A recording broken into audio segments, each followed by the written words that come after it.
Assalamualaikum, salam sejahtera sahabat-sahabat diecasters sekalian. Welcome back to Nox Channel. Hari ini kita akan buat simple review tentang satu lagi model diecast daripada Mini GT LB Walk, Liberty Walk design box number 169. So seperti biasa kita check out dulu dia punya packaging. So box number 169 LB Silhouette Work GT Nissan 35 GTR Mid Black. Yeah, so warning hazard. Okay, sebelah tepi Mini GT model, LB Walk punya logo. Di sebelah belakang official license daripada Nissan, Mini GT social media dan TSM hologram. Model kali ini pun juga adalah right hand drive punya model. So alright. Okay, ini modal kita akan buat review hari ini. Sama dengan yang putih, tapi kali ini warna dia tu lebih siluet mid black kan. Memang cantik, warna memang up gila.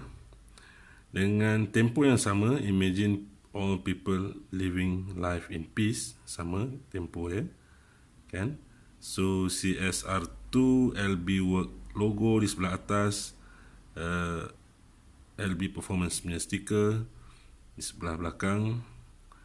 Okay, so daripada pandangan belakang ada tempo advance dekat situ, plate LB Walk plate, license plate, 4 exhaust tip, titanium lah harus kan, kalau betul-betul titanium lah, biru kan.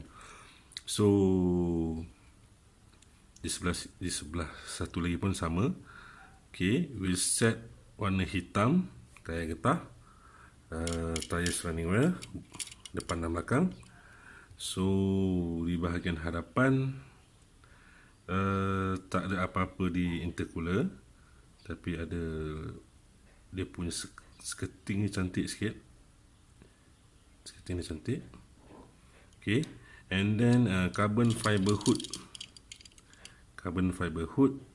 double scope hood, LB Performance punya stiker di windscreen.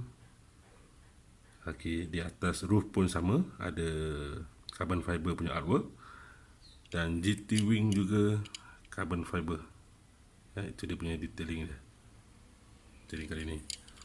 So overall cantik, color cantik, decal warna putih memang naik. Simple, color yang simple tapi menarik.